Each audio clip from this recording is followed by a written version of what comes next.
the Writers Guild website here.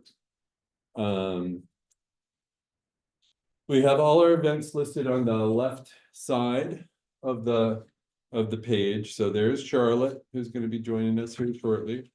And we have in March, we've got Ellen Waterston, who is our current poet laureate. She's going to talk about what it's like to be poet laureate. She's also going to do a workshop in March called Down to the Studs, the Essentials, and she's going to work on some really basic stuff with poetry. I keep saying this over and over again.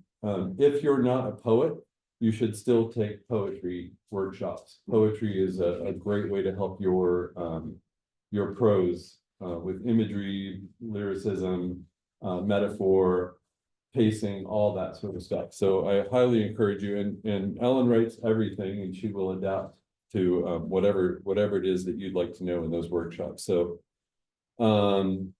April, we've got Joe, I think it's E-Day, who's going to talk about how to write the killer crime novel and talk about publishing. May meeting, we have Kim Johnson, who's an instructor in the OSU MFA program, incorporating real world issues into fiction. We are doing a bonus workshop with Bola Gabadabo. Just talked to her the other day, and she's going to do a workshop on haiku in May. And then maybe it's too far to think forward into June, but Laura Stanfill is going to be our speaker and do our workshop in June. Right side of the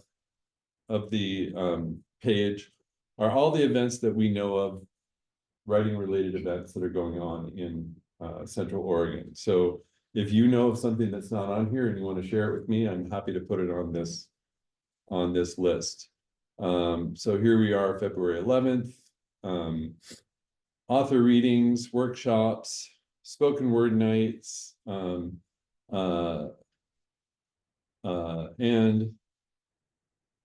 writing through the senses memoir workshop, right? Do you want to tell us a little bit about that? Sure. Okay, while we're on it, on February 24th. Shall I just? Yeah, stand up and just tell folks. I'm Meredith, and I am hosting a workshop at the end of the month with Kayla, who you've listened to. And it's a memoir, it's an intro to memoir. I put that was very class. So it's 4 sessions and it's hybrid. So half of the sessions are in person at local coffee, the other half are via Zoom. And it will be special, and I'm very excited about it. Here's a QR code at the back, and I'm very excited. All right, thank you very much. All right, so more stuff all the way through March up there. I encourage you to go to as much writing stuff and hang out with as many writers as you possibly can. It's inspirational to keep the flame going. We just started a quiet writing session Tuesday mornings every week here at the library, upstairs, Hutchinson room, up in the back, 9:30 to 11 o'clock. There were 8 of us there this morning. Wrote for an hour and a half. It got a lot of stuff done. It's really nice to be able to be away from your home and not have to go do the dishes or play with the dog and clean or whatever it is. People get a lot of stuff done. Any other announcements or cool things that are happening with people, or we have cool things? The last one on there. Okay. If I think like. Oh yeah. That little event there. Yeah, absolutely. Everyone, I'm Kristen Rickle. I wrote and illustrated some children's books, Little Bird Explores Ben children's book series that we see around town. But I self-published my first one in 2019, and since then I got a lot of questions, kind of a pattern of people asking very similar questions. And so I wanted to put that all into an e-course. I kind of worked on that for the last 2 years, and so I'm finally launching it end of the month. And so I just kind of wanted to let anybody know if you or anybody else is working their way through any children's books. that's gonna be coming out, by the 24th, and then I'm having an event, just a local event, like a mastermind kind of style event at Dudley's, bookshop, kind of as like in honor of the launch. And that will be like the weekend ahead of that, so 22nd. And then, last thing, oh, and then I just have these little flyers as well, with a little QR code if you're interested in e-course, and I'll just be in the back. if you have any Okay, questions. and you can set those on the back. Yeah, thank you very much. I know that we have a few children's book writers, picture book writers here, and if they're not here, hopefully they're listening from home and, Awesome. yeah. Anybody else, any cool stuff? Any not cool stuff? Lots of that. Any really boring stuff? All right. Okay, well, our featured reader tonight is me. Yeah. Thank you. I have to find where this is. So this is a piece that was published in the anthology, which there are 3 copies left of, 1995. I can take a credit card, or Denise can take cash if you want to pick one up tonight. This is a nonfiction piece called Counting Fish. I'm not exactly sure why we decided to have children. Was it peer pressure? Everyone else is doing it, doesn't seem like enough incentive, though maybe it is. Maybe it's so inherently a part of us that it's just what we do, like this is how you eat spaghetti. One cannot deny the abject joy of holding a newborn. The smiles of infants are designed to melt our hearts and give us the feeling that all is right in the universe. I think it's genetic. Nor can one deny the life-draining emptiness that we feel when they suffer. The seemingly irreparable crying of colic, a skinned knee, a bumped head, a broken bone, the inevitable betrayal by a friend or lover. It's then that we say, what were we thinking? We told our children we got the fish because they would be fun to watch. They would be our pets. They would feed them. It would teach them responsibility, which they eagerly and happily took on. Perhaps it's also instinctual, genetic, to care for something. We, of course, knew the fish would die. Fish always die. It's what they do. That was the covert lesson for all of us, the management of loss. They say that pain is unavoidable, but suffering is optional. When the children trip and fall, we wait for the blood or the tears, frozen in that moment, hands ready to reach out. We watch their eyes. Then they stand up, brush off their knees, and continue to run, and we exhale. We engaged in a morning ritual of feeding and counting the fish to make sure they were all there. On the day we found Goldie floating belly up, I watched my children's eyes and their faces as we buried her at sea in the toilet, gauging their reactions. I watched them wave goodbye, and we went to the fish store. Over time, Al and Tor and Mufasa and Ed and the twins and many others met their fates, floating, decaying, picked up by their tank mates, stuck in the filter. And each time one passed, we counted the survivors. The dead were wished well and sent off to the city sewer system and promptly replaced. Eventually, we paid less and less attention to the tank, allowing the fish to die off until it was empty. It was another world, watery world, not ours. We could not hold them. We moved on to hamsters. The squeaking of the wheel in the night, a confirmation of their vibrancy. When the first hamster was found stiff and cold at the bottom of the cave, I again watched the children's eyes. We made a coffin from a small shoebox. We dug a hole in the garden. We waved goodbye. We went to the pet store. In the spring, my wife's father was diagnosed with an aggressive form of cancer. Within a week, he was moved from the emergency room to hospice, where he fell into unconsciousness. His blood pressure sank and his breathing stopped. My wife was stoic, holding his hand. No tears. She must have had fish as a child. Our children understood. Old people died. We taught them well. We got a dog and named her Sophie. She slept in our beds, chased her frisbee, licked and wagged and loved. We did things that families do. We ate spaghetti and we laughed and we sang and ran and played.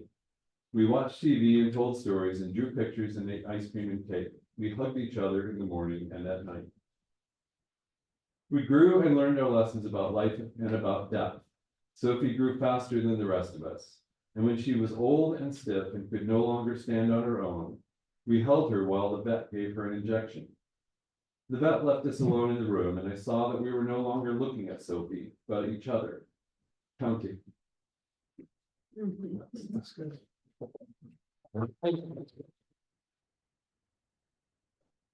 All right. So Charlotte is joining us now. Did I do that or did you do that? Thank you. And I lost the bio I was just about to read there because you had it. You're doing great, everybody. Your day. Everybody have a good day? Stay warm out there. All right.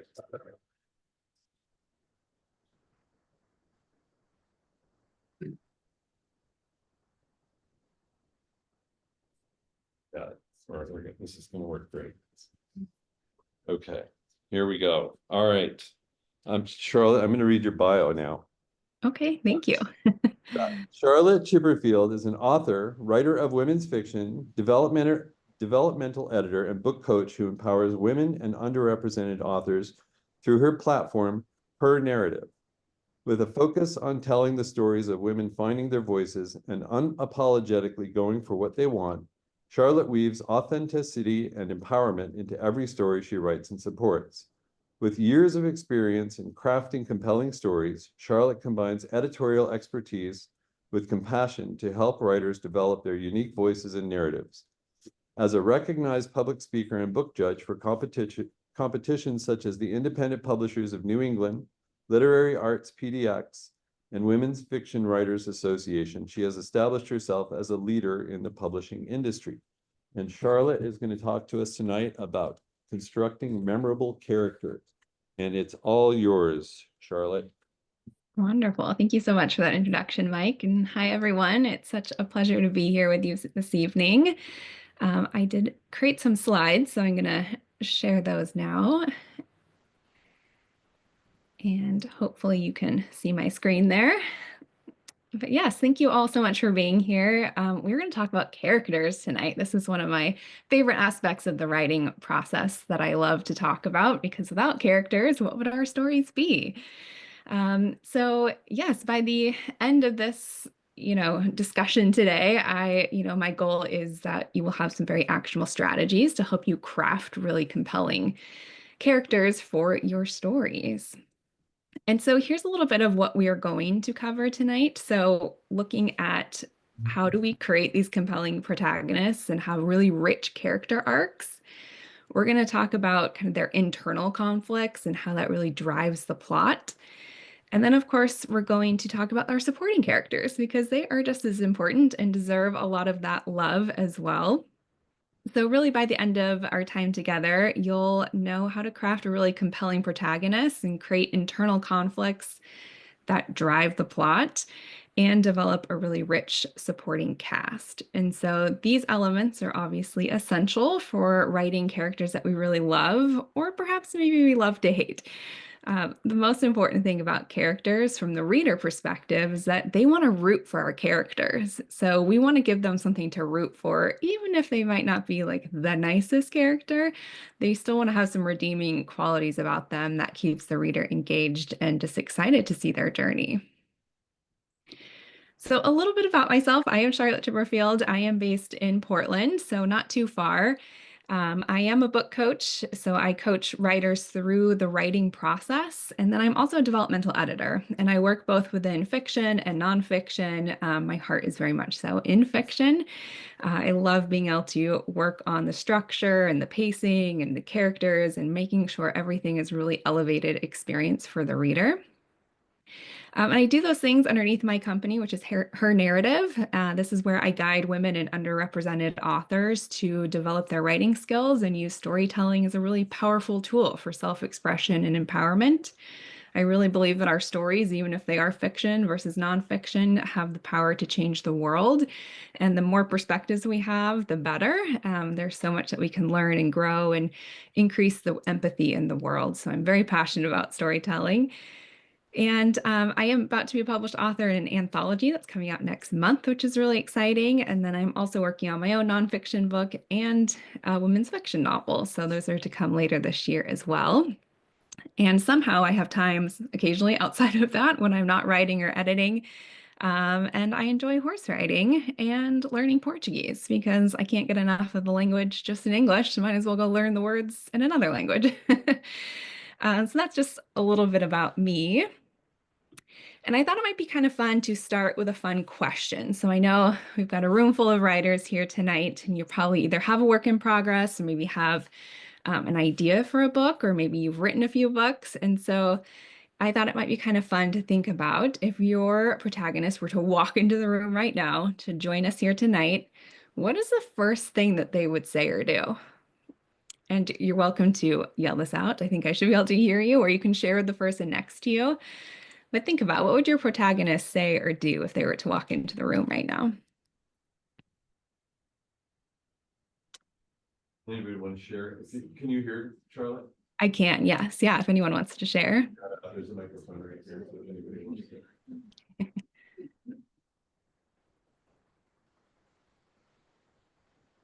No, nothing? I'll say something. Here we go. It may not make sense to anybody, but, where's the water fountain? I need to drink plenty of water. Oh, My character has pot syndrome. okay. And she needs to drink a lot of water. Amazing. That was the first question I think she would ask. Wow. I love that. That's so interesting. Like, that just perked me up. I was like, oh, I want to know more. Why would she ask that? That's amazing. Yeah. Anyone else have any idea what their protagonist might do or say? It's gonna sound really kind of trite, but it's a door opener. From part of the world that I've lived in, you meet up with a bunch of guys on horseback, and the first thing you do is say howdy. And it's, who are you? What are you doing here? What's going on? Et cetera, et cetera, et cetera. Mm-hmm. Yes, I love that. Well, as an aspiring cowgirl, howdy back. Yes. Well, thank you so much for sharing. It's always really kind of fun when we start to really personify our characters and just think about how they would engage with our everyday today life. This exercise really just reminds us that our characters are people, and we are developing them to be as complex or quirky and full of surprises as humans are. And so that's kind of what we're going to dive into tonight and talk about how we really create that. So this is a quote that I love, is just about why memorable characters matter. And, readers may forget some of the plot, but they won't forget the characters, because it's really that character that is creating that emotional resonance that brings the characters and the readers to life, that makes them relatable. And so sometimes it's just a matter of, the characters, how they respond to the worlds we create around them, that's really creating that connection with the reader. And it's not that plot doesn't matter, because plot's important, but it's also about how our characters respond to that. And so how we create really memorable characters is making that emotional connection. So they have to feel like real people, and we want to be rooting for them. We want to understand their emotional world. Sometimes we want to see ourselves in those characters, or we want to really get an understanding for how do they respond to the different things that happen, so that maybe we can learn something about our own lives or how we process our own emotions. So that's a really important part of creating compelling characters, is having that deep connection. And then also it's that's how these plot points become very relatable. It's something that's believable for the reader too. We don't want to just be putting them through the ringer just to see what happens. We want it to feel like it's a real thing, very plausible story. Even if we are writing fantasy or sci-fi, We want something to still feel very rooted in that human experience. And so I love to think about if there's a book that's stuck with you. I know chances are that it's the character who left a lasting impression. Yes, the plot again is the critical part, but it's usually the characters. I recently read The Seven Husbands of Evelyn Hugo by Taylor Jenkins Reid, and I just like that character Evelyn Hugo has just stuck with me because she was such kind of a powerhouse character. She had such a level of ambition, and you could see that reflected in her whole life story that was told throughout the book. And there were definitely times where you're like, oh, I wouldn't have done that, or that's really mean to do. But it just really stuck with me because it was so deeply human. And like, what do we do when we're really tested or when we really have to make difficult decisions? When we can't please everybody around us, like what do we do and how do we process that? So it's for me, those are kind of those emotional connections in the story that really pull me in and ground me into the story, and then it sticks with me for long after. And I think as writers, that's a lot of what we want. We want our books to be recommended by readers. We want people to be like, oh my gosh, you have to like learn about this character, you have to meet this character. And just like the ones that walked into the room here tonight, we kind of stick with those quirks, and like it's very exciting and just fuels that story. So with the memorable characters, when you have very compelling, memorable characters, readers will follow them anywhere. So this is throughout your book, they'll follow you anywhere. They will also, sorry, I just saw that there's the chat here. So I'll come back and answer a few of those questions as we go throughout this evening, but thank you for dropping questions in there. And so, where was I? So having memorable characters. So readers will follow them anywhere. So this is even if they're not necessarily likable, but we want to follow them because it's almost like when you're walking down the street and you can see like a house has all the lights on and you're kind of like, ooh, I can see in there. Like, how did they set up their living room? We're like, what are they cooking for dinner? And it might sound a little creepy. I know I'm not the only one that does that. But it's kind of that insight we get into other people's worlds. Because if you think about it, when we're reading books, it's the only time we get to actually be in someone else's head. In life, we might ask people their opinion or what they're thinking, but we never actually know what they're thinking. And so books get to immerse us into that, where we really get to think and meet these characters and really understand what's going on in their brain and how they're processing things. And so that's why it's really important that our characters aren't passive. So we don't want characters that are just kind of flat, that are just kind of like, okay, I guess this is happening now. We want them to have a sense of conviction. We want them to want something despite everything that's going on around them. And again, we really want readers to be rooting for them early on, because if they're off put by the characters or not finding anything that's relatable, then that's when kind of readers might consider putting a book down and not finish it, which is not what we want to happen. We want them to read all the way through. And so the best protagonists are layered. So just like humans, just like you and I, we are filled with strengths and flaws and desires that feel really authentic. And that's the important piece here.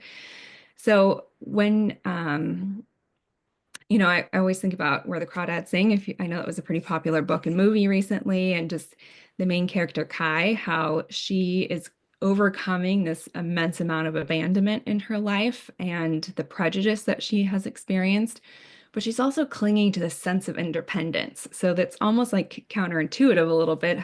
You want your independence, you've been abandoned, so you've essentially been given that, but there's still this sense of like, you want this community, you want the life that you want.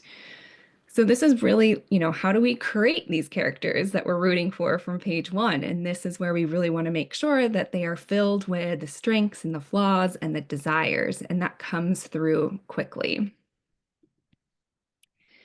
So to develop like main characters and protagonists that really bring those readers in right away, we want to make sure, again, authentic flaws and strengths. And we want to make sure that these are relatable imperfections. So we don't want anything that's like so absurd that it doesn't make sense, but definitely things that you've seen in other people, or anything that makes people tick. And sometimes it can be fun to think about like your best friend or that one person you went to elementary school with that always kind of stood out from the crowd, and really identify what was it about their mannerisms, their characteristics, their personality. what was it that really made them stand out as characters? Can be really interesting to write that down just to start to see how you can start to describe people. And then, of course, we want to have characters who have really like external goals that they want. And these don't have to be huge. Excuse me. This doesn't have to be like a life-changing, I'm going to go save the world kind of goal, but they need to have some sort of desire. Either it's that they want something in their life to change, maybe they want a new job, maybe they want a relationship. There has to be some sort of external goal that they're going to want. And again, it doesn't have to be super complex, but something that is going to drive their desires. And then, of course, there's the internal desires, which is, kind of that sense of maybe they, like with Kai from Where the Crawdads Sing, where she really does want that independence, but there's also this abandonment part. So it's like, how do you bring people in when you want to stay hyper independent? So we'll dive into a little bit more of that internal conflict here. And then, of course, we want to see the growth. So a character does need to grow and be a different person than who they were in the beginning of the story. Even if they're resistant to that growth, it is often what they need, maybe not necessarily what they want, but there's going to be some sort of arc and growth that they experience because we're really seeing them in this window of time in their life. So the book is taking place for a reason because they are going to grow, shift, and change. So your character was a person before the book, and they might be a person after the book, hopefully, if they don't die throughout the process. But it is really this window of time, and the story exists because something is shifting and changing both around them and inside them. And so as writers, it's really our job to bring these characters to life and draw readers into their journey by creating that emotional resonance. And so we're going to go through a couple questions here. So if you have something to write on, that's great. Or you can use maybe your notes app in your phone. But I want you to think about either your protagonist, if you are currently writing a book or thinking about writing a book. I want you just to kind of think about that protagonist. And we're going to answer a couple questions here to get us brainstorming and kind of into how we were defining this character. So the first question here is, what are some of their mannerisms and personality traits that set them apart? So this is, how do they move about the world? Are they shy? Are they extroverted? Are they the class clown? Let's take maybe like a minute and we'll just you can brainstorm all the things that make your character, their character, mannerisms and personality traits.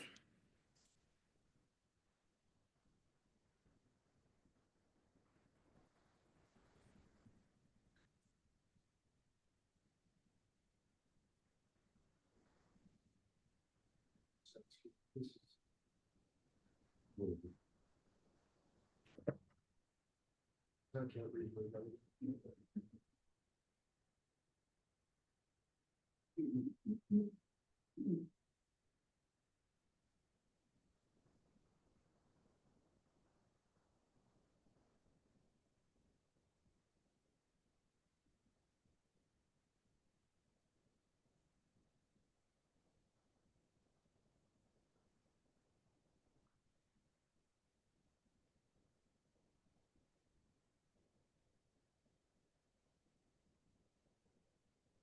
I'll give you just about a couple more seconds here and then we'll move to the next question.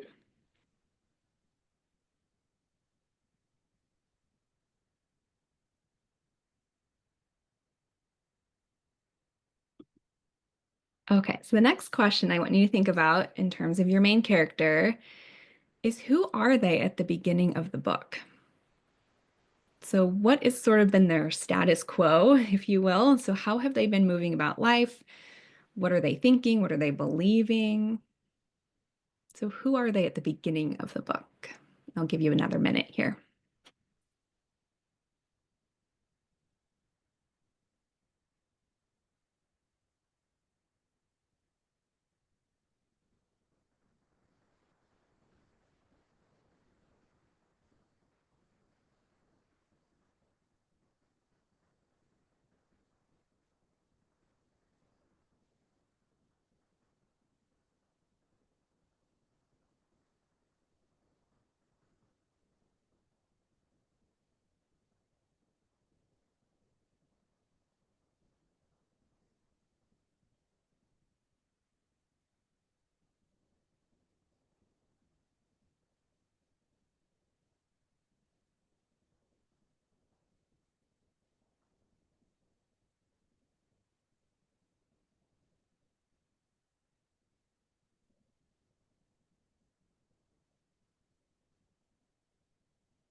Okay, I'm going to move to the next question, and you're welcome to write these down, and you can always reflect on them later if you need a little bit more time.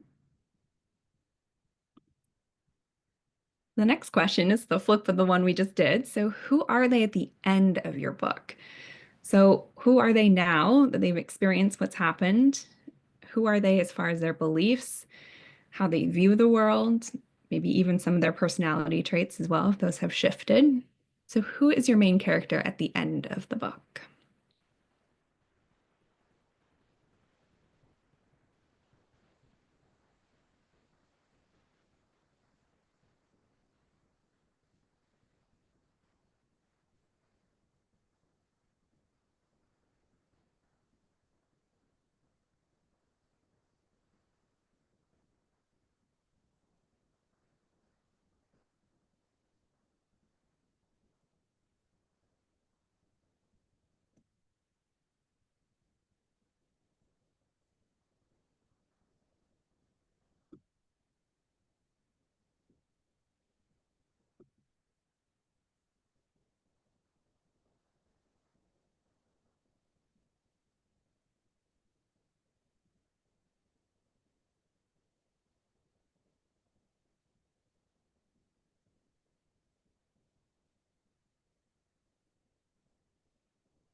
Okay, how are we feeling? Are we ready to move on to the next question? Need more time?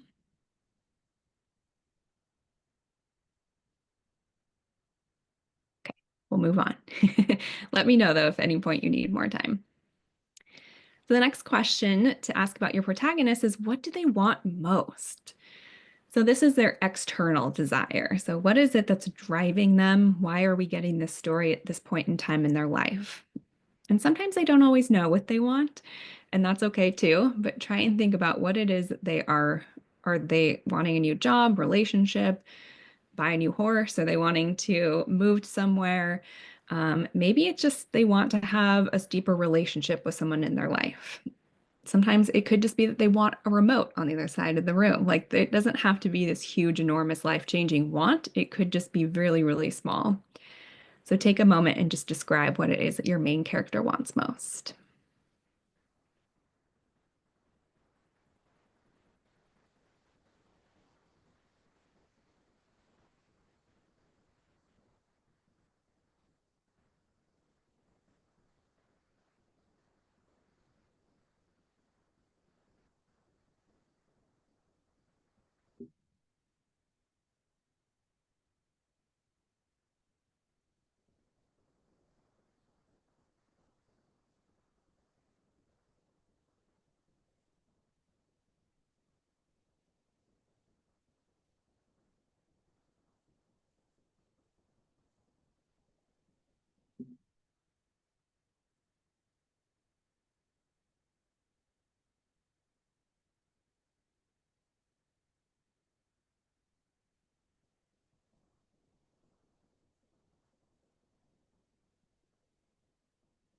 Okay, I'm going to move to the next question.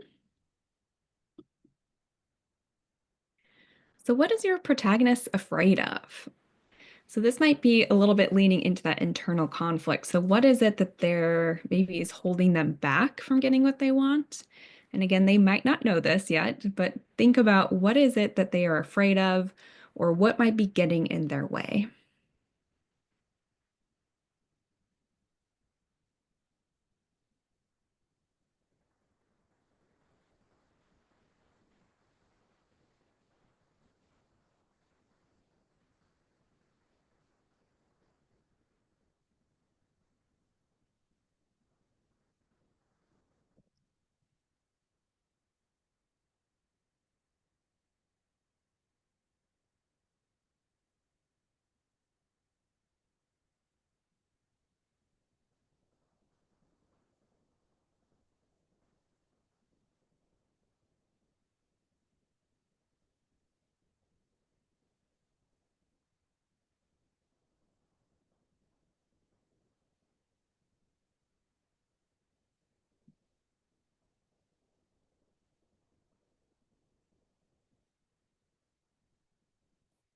give you about 15 more seconds on this one. We'll move to the next question.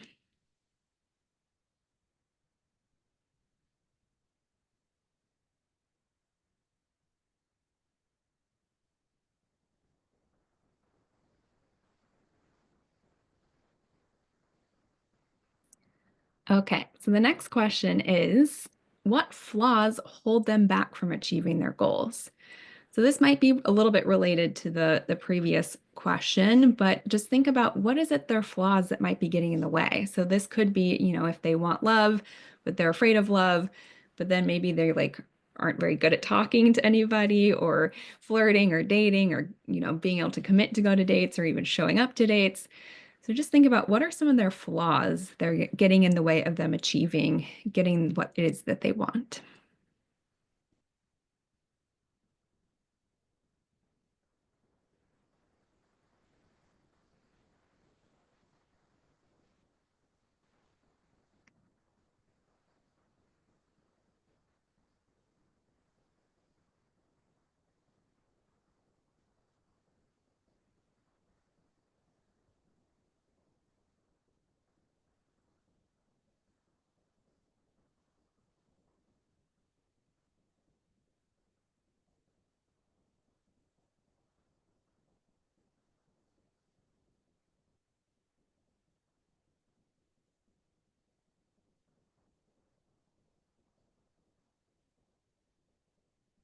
I'll give you a few more seconds on this one.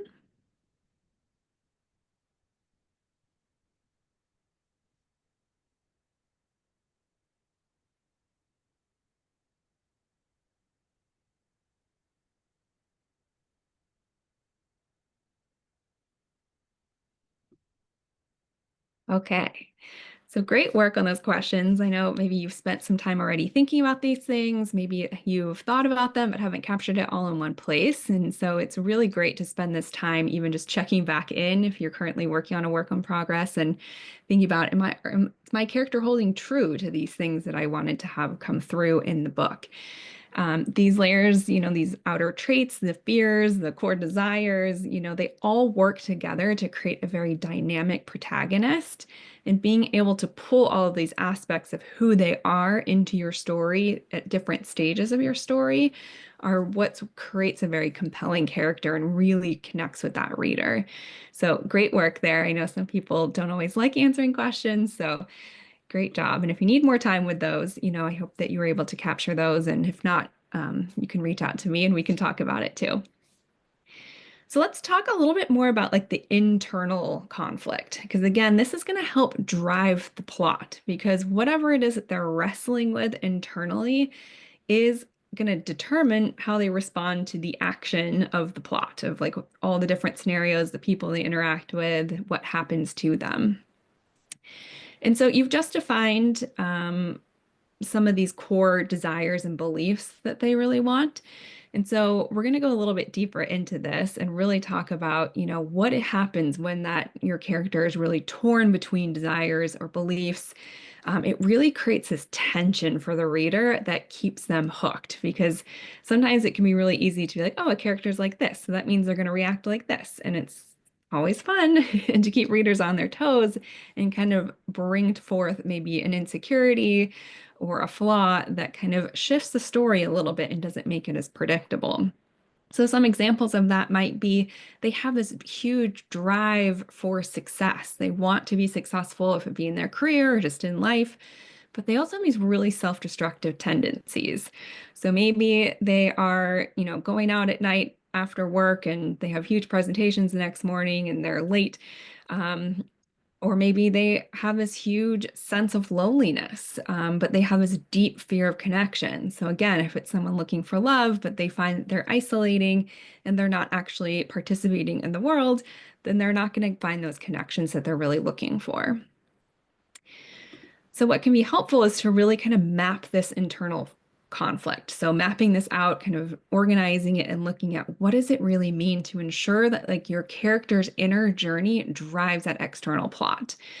Because as much as action is amazing, we want like things to be happening in our stories. It's also, again, how we connect with the reader through that emotional human aspect. And so there's a couple more questions here for you to kind of think about in terms of your protagonist's inner conflict, to go a little bit deeper on that. So what are two of their opposing desires or beliefs that they're grappling with? So we just defined what their desires are, but how are some of their flaws showing up in creating that tension? So again, it might be that they have a fear of connection, but they're feeling so lonely and they crave that connection. So just take a moment to think about what are two maybe opposing desires or beliefs that your protagonist holds.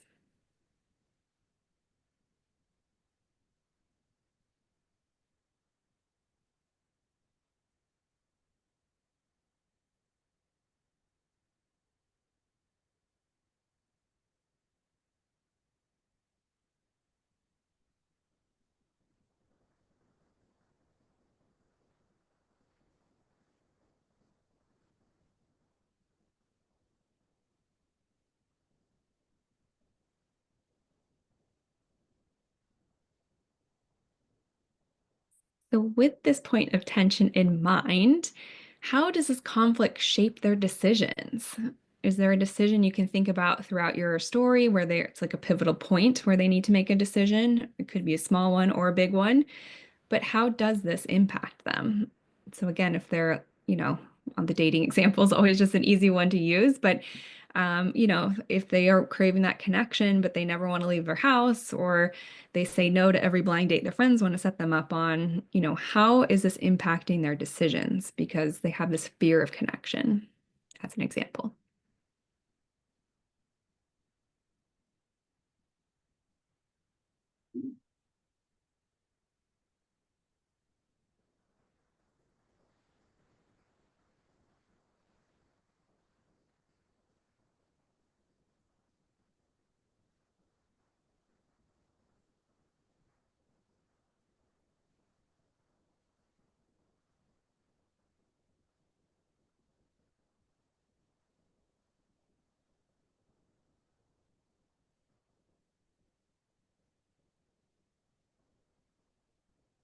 And then the third question to consider here is what is at stake if they fail to resolve their inner conflict?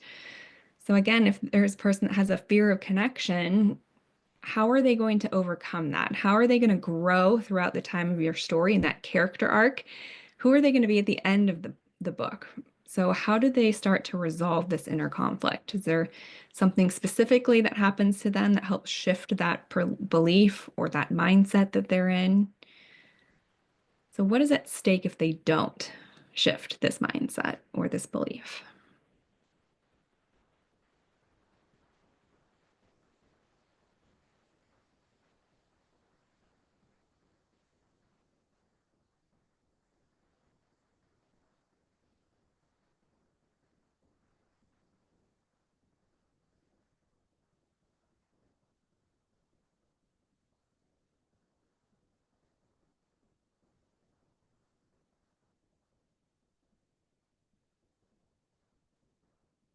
Okay, I'll give you about 10 more seconds on this one as well.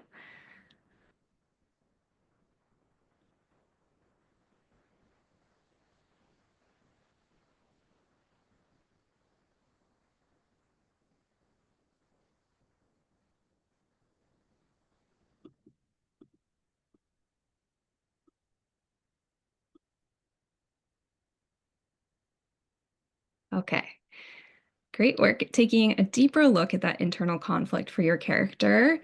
This is really what directly impacts that external actions that your main character takes. I know I've gotten written myself into corners before where I have found that my main character is just kind of ended up over here and I'm like, how did they get here? And then it's like I retrace their steps and I'm like, oh, they made this decision, but that's not actually in line with their character. That doesn't make sense. So it's really helpful to sometimes just spend this time up front to really think about, okay, who are they? How do they make decisions? What's driving those decisions? So that you can create this character arc that is very believable and true to who this character is. I think that's also really important because I know our characters can also take a life of their own, and we want to be able to honor them and who they are as they come onto the page. So really by overlaying this like internal conflict with the plot, you're creating a very cohesive and resonant story where, the character's emotional growth is aligning with the story's progression. And so this is what you hear a lot of people talking about, that character-driven story. And this is where it's that emotional growth again. Like we're really connecting with how that reader or the character is growing and expanding and experiencing life as the person that they are, going for what they want.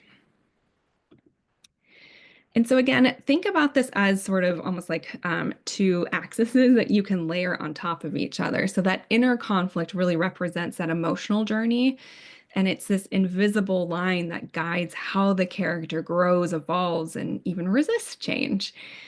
And then the plot really represents the external journey. So that's like the visible events and the actions that are kind of testing and challenging that character. And so when you have the plot that's happening, these moments are happening, that's what's going to trigger that internal conflict. And the character in those moments are going to have to choose, do they stick with how they've always done things, or are they going to allow themselves to grow and lean into these experiences that are happening? And so it's such a fun little dance to create in our stories.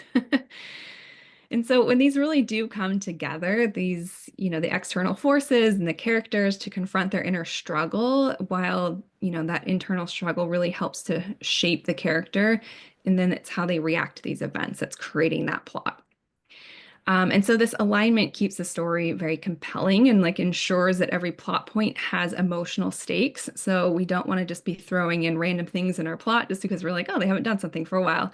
Like there's a reason that plot event is there, because it has some sort of emotional stake or is pushing the character to grow, to change, to evolve in some way.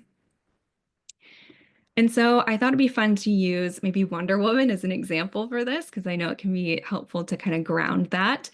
There are some spoiler alerts here, so I hope that maybe everyone is familiar with Wonder Woman, either saw the movie or comics from years ago. So, we know that Diane, Wonder Woman, begins, her internal conflict is very much so this firm belief that humanity is inherently good and that her role as a warrior to protect them, right? So she's this grand warrior. She believes in humanity. She's there to protect them.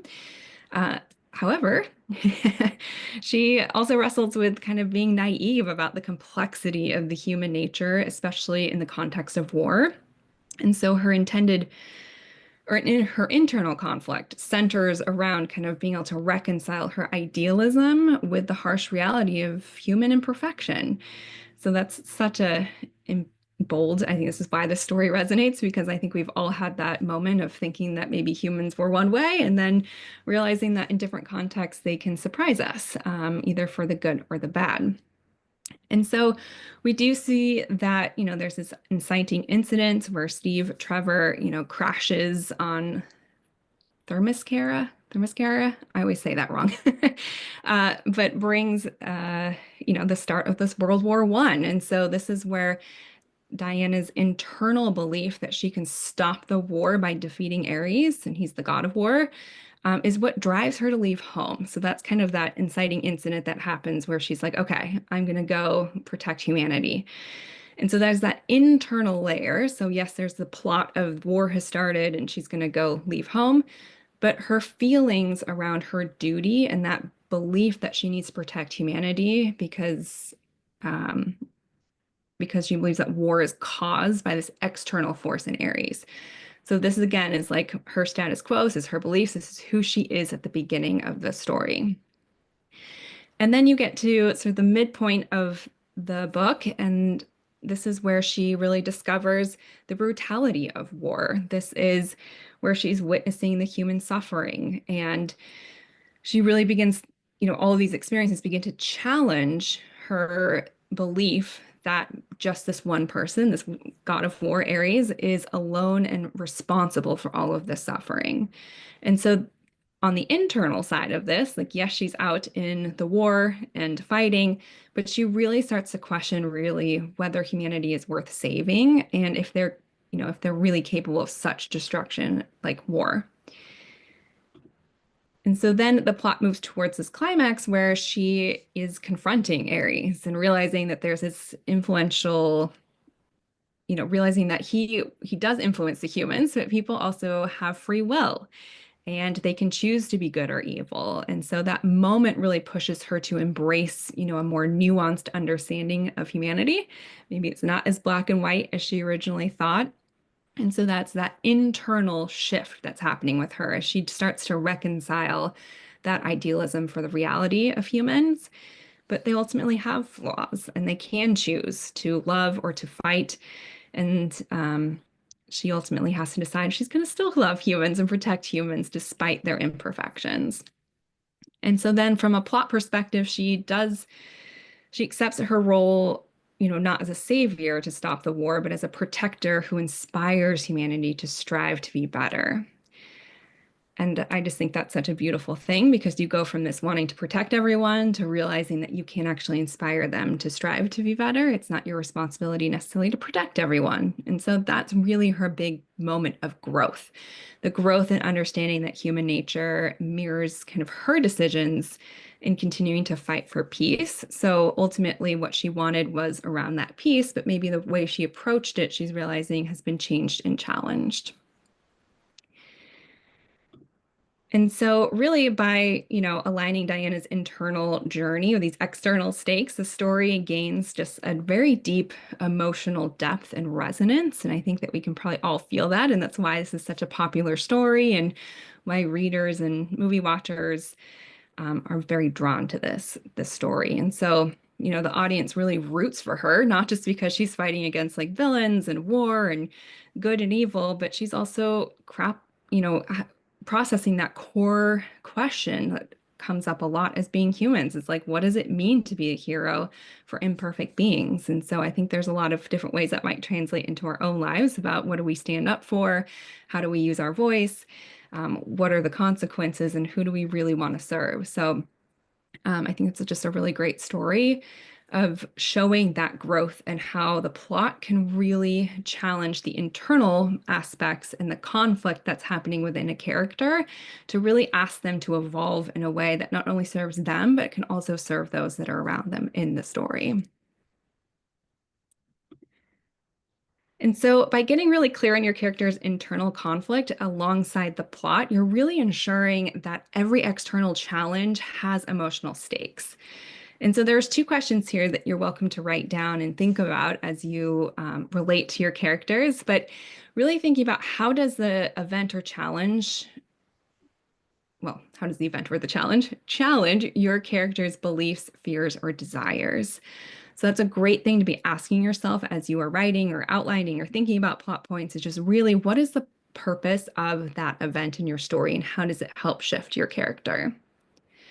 And then another question to consider is how does the character's reaction to the event reveal their growth or maybe their resistance to change and before that actual change happens. So just again, think about what is the purpose behind the events in the plot and how is that helping to shift and change your character as it relates to that internal conflict. So I know we focused a lot so far on a main character, and I want to make sure we have time for questions here. We're going to talk a little bit about the relationship to other characters in our story and how that can also fuel growth, because our characters are never just by themselves necessarily in our stories. They are also interacting with other people, and those are also great opportunities for growth. So relationships really reveal our characters' hidden facets. So whether it be for friendships, rivalries, romance, coworkers, all of these dynamics add depth to who your character is and also to your story. Because again, as humans, we're not out here by ourselves. We are interacting with people. And so bringing that element into your book is also what builds a lot of that relatability for the reader. So being able to just plan some of your character arcs around relationships and your supporting characters is also going to help really add layers and depth to your story. And so here's just a couple questions. We'll do a couple of these quickly here. So I want you to think about some of the relationships in your story. Again, these can be friendships, it could be neighbors, it could be coworkers, parents, whatever that aspect is. And ask yourself, like, what is that one key relationship in the story and why does it matter? So why does it matter might feel like a big question, but think about how is that relationship going to be of service to your protagonist?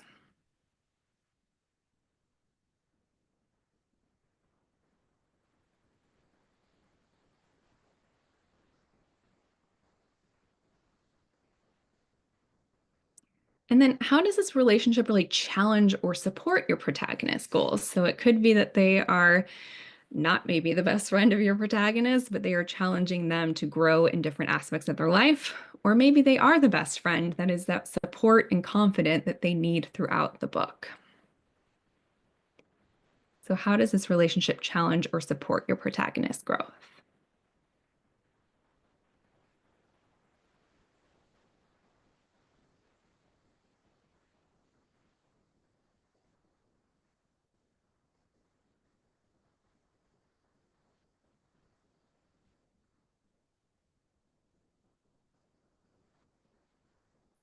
Then another question to consider here in relation to the relationships and in the story with your protagonist is, how does it evolve over the course of the story? So how does the relationship evolve? Is this a breakup in a romance? Is it a coming together in a romance? Is it, best friends breaking up? Is it coworkers breaking up?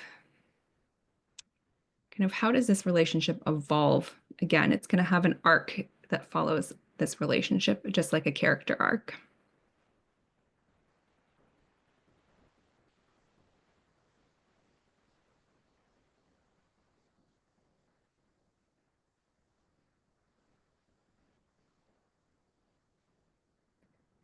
So in thinking about these relationships, we really want to make sure that these supporting characters also have their own arc and their purpose for being there, because when they're really strongly developed to the point where you almost like forget who the main character is, we want to make sure that they are just as dynamic as our main characters. So we want characters and supporting characters specifically who support, challenge, and reveal new sides of our main character. And so one of these examples I love is Big Little Lies. If anyone has watched that series that came out on HBO or read the book, that is a very complex mystery where there's 4 very strong women, and you kind of do forget which one is the protagonist at different times because you're so immersed in each of their lives. And so again, there's different ways that these relationships kind of reflect and are interwoven together that really bring a whole nother level of dynamics and interception between the plot and the characters, and how they really have these relationships that spark a lot of plot points, but also how they react and then navigate together in these worlds. So it's really important just to think about how much is your character going to be interacting with these supporting characters, and what do they really bring out in that character. It's really important to think about that too. So I just have, I think, 3 more questions here for you, and then you'll be done of exercises for this evening. But I want you just to think about your cast of characters and who is the most important supporting character in your story. And once you've identified who is the most important in supporting, of your supporting cast of characters, kind of what is the role they play in your protagonist journey? So why are they important? Are they a mentor? Are they antagonists? Challenger?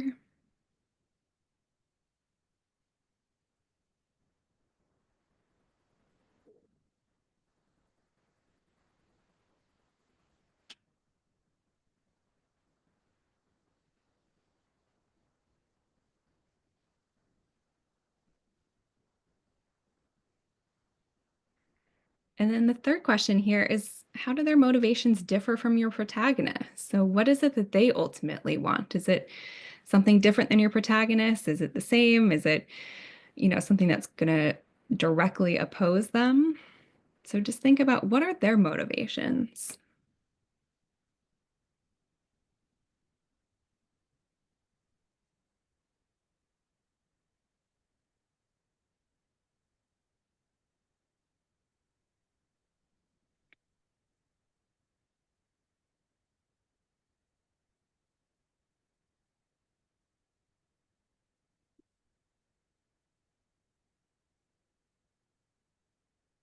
Okay, so great work in taking some time to consider that as well. I think sometimes supporting characters don't always get the love that we want as much as the main character, as far as like their deep kind of desires and how they really interact with our main characters. And so through developing, their supporting characters and defining their relationships, it really is what, as they relate to the protagonist, makes that deeper human elements into your story and makes it very believable. And again, pulls that reader in to have them continue to read to see what happens next. So this in turn really creates that deep emotional relationship that the reader, with the reader, because they, either see themselves in this relationship or they see aspects of themselves and they can relate to what is happening. And that is just the power of the story, is when we can see ourselves, see aspects of ourselves, that is when we feel seen and heard. And it's really all about that shared human experience, regardless of the setting or the genre. It is about how do we really show each other that human experience and bring ourselves together in that aspect. And so just to kind of recap a little bit of what we've talked about when it comes to creating compelling characters, it's really important, the importance of understanding and knowing our characters, both the inside and out. So we want to make sure we're very clear on what their internal conflicts are so that that can help drive the plot. Because the plot is what's the thing that's going to challenge and push our characters to grow and expand and be who they need to become at the end of the book and kind of leave the person they were at the beginning of the book behind. And then, of course, the best protagonists are layered, right? So they're filled with these strengths and these flaws and these desires, and that's what makes them feel authentic and human. And then, of course, we don't want to forget about our supporting characters, because they can be these leveraged relationships that really help to push our main character to continue to grow, or maybe even support them as they're going through that growth. And really being able to define the different relationships in their life are going to also help reflect into this character's life of what it is that they need in order to get what they want. So I guess as far as some next steps, I know you've done a lot of work here tonight, so thank you for participating and answering those questions. But really just 3 strategies to think about, constructing your memorable characters is one is to get very clear on who your protagonist is. So you can revisit some of these questions here tonight. Just to make sure you really understand who they are so that when they do face decisions or moments of struggle on their path, you know how they're going to respond.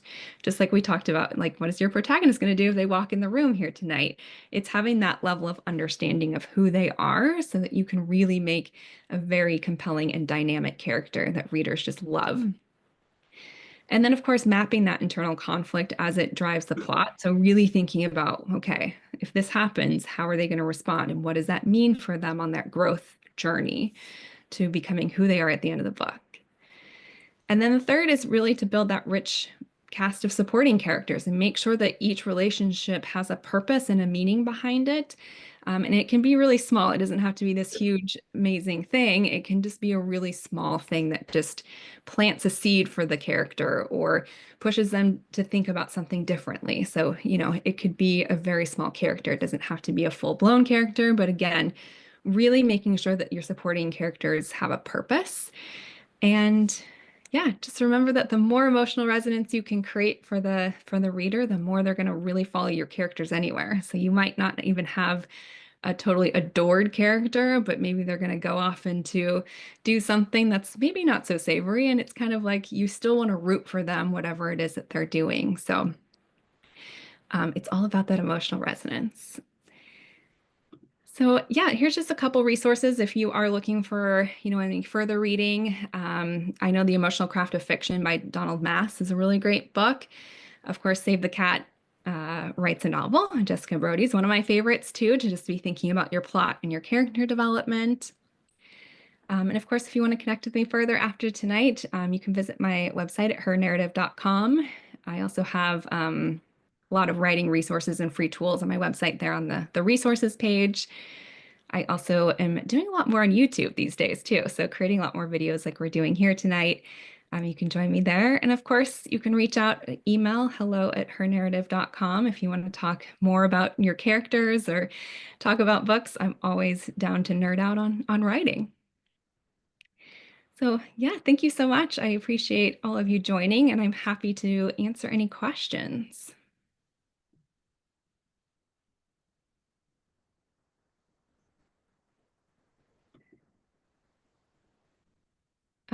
Christine, I know you asked in the chat here if you can get copies of the slides, and I'm happy to share that. I can either share that through Mike, or you can shoot me an email at hello@hernarrative.com, and I can share those with you.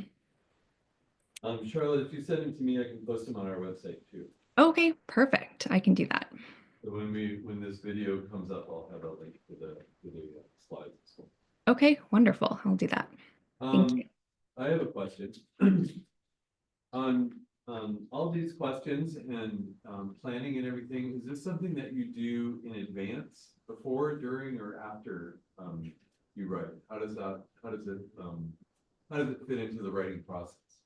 Yeah, that's a great question. I mean, I always recommend before if possible, but I also know I work and coach a lot of like first-time writers who have dove into writing and hadn't stopped to think about them yet. So I think at any point in the writing process, it's okay to sit down and ask these questions. Obviously, if you do have a book idea and you want to flesh out the character beforehand, it can make the writing process a little bit easier.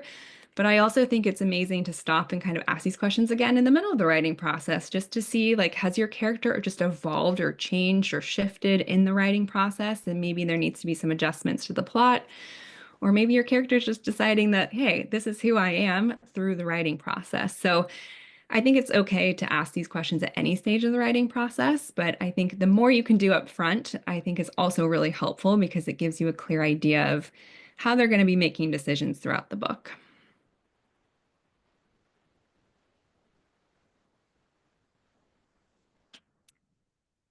Trevor, I know you just asked a question in the chat about writing character into the corner. When I mentioned that in my own writing, and what are the early warning signs to look out for? Ooh, that's a really good question. Warning signs. I know, I'm trying to retrace my steps. I think warning signs might be if, I'm trying to think how I did that.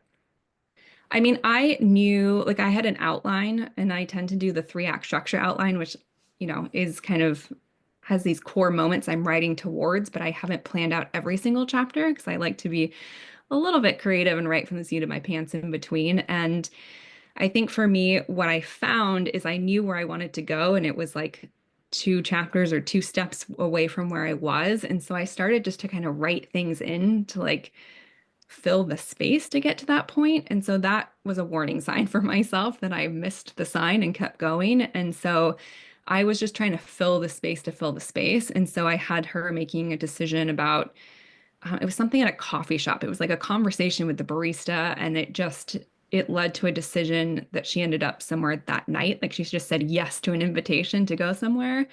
And then I was like, how did we get here? Like she wasn't supposed to do that. Like I need her to go in this direction. So I think it's just about coming back to what are those key plot points and like why are they happening? So what is going to be revealed about the character that is of value in those moments?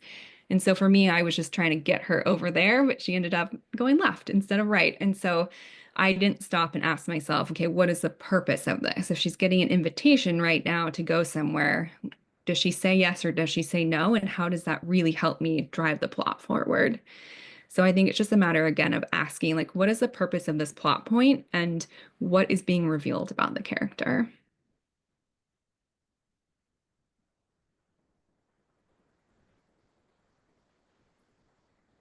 I know there's another question here. Can one character stand out more so than maybe 2 minor characters? And I would say yes. I mean, especially if it's your protagonist, we want them to be the lead character. They are the main character. So they're the ones that we're, as readers, creating the most emotional resonance with. But we also want the minor characters to feel natural and authentic. So it's also why it's helpful to ask them these questions for the supporting characters as well. But ultimately, the supporting characters are there to help the main character shine. Or not shine. Maybe we don't want them to shine. But no, they will be the main character. These are great questions. I have a question. Do you approach any of these questions differently if like a supporting character is not human? Like if it's a house or a dog or a bird or something like that? Yeah, that's a great question. I was thinking about that. I would say you can still approach it this way because, again, we want to make sure, even if it is a bird or a house, that there's the purpose there. So, like, why are they existing? What are they helping to reveal or change or shift in the story? So, I think you can absolutely play with that as well. And I mean, I think Disney might be a great place to look because all of their characters are different animals or personifications of emotions, but there's still that connection, right? So we're still feeling something towards them. And so we do still want to kind of ask some of these questions, even if they aren't necessarily in a human form, because there's still an element of human emotion that is connecting us to them. Yeah, it's a great question, though.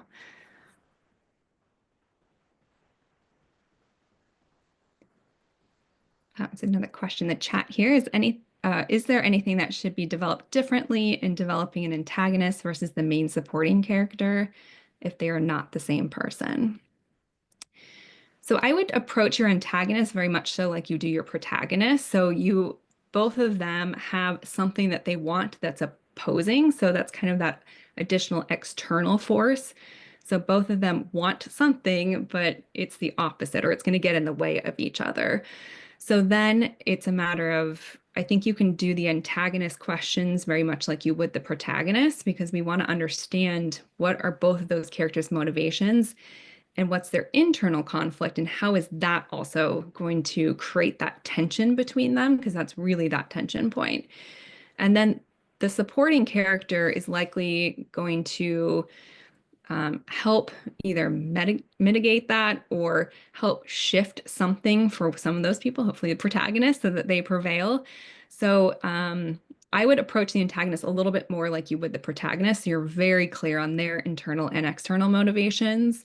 And then the supporting character, once you have those two defined, you'll understand how that supporting character is either going to support or potentially not support maybe the antagonist there. So yeah, I think the more that you can look at each character in your book and make sure that they have an element of an arc, it doesn't have to be a huge arc for the supporting characters, but just really getting clear on A, what is their purpose for being there? And B, how is this going to shift and change the story or reveal information? You're very welcome. Thank you. These are great questions.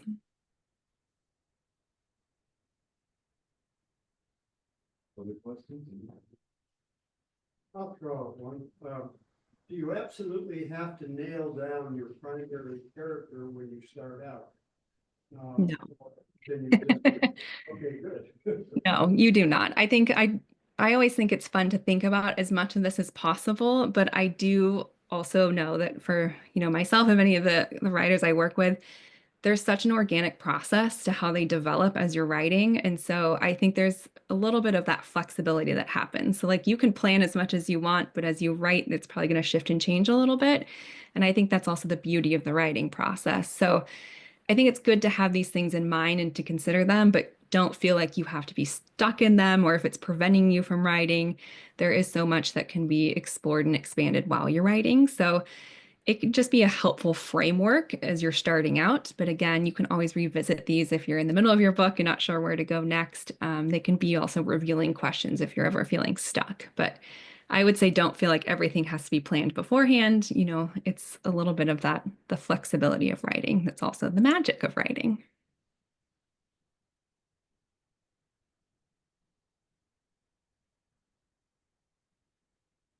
Right. Any other questions? Oh, obrigada, Sarah. Appreciate it. Anybody? You good? All right. Good.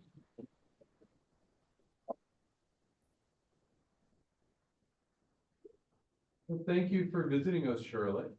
Yeah, thank you so much for having me. I really appreciate this.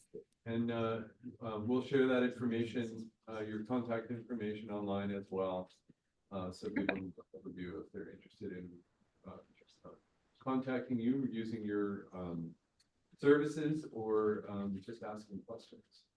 Yeah, absolutely. Welcome to reach out, and I will also send over the slides that you have that for the website too.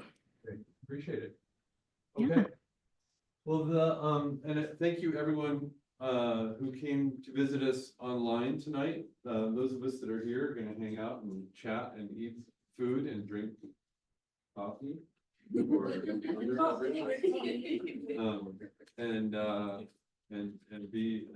community. So thanks again, Charlotte. Let us know if you're in town ever. And yes, absolutely. I hope to make it over when it's not snowing in full winter. So yes, But The weather's a thank little you challenging. again. Right, thanks again. Thank All right. you. Bye, everyone. So that's it for that.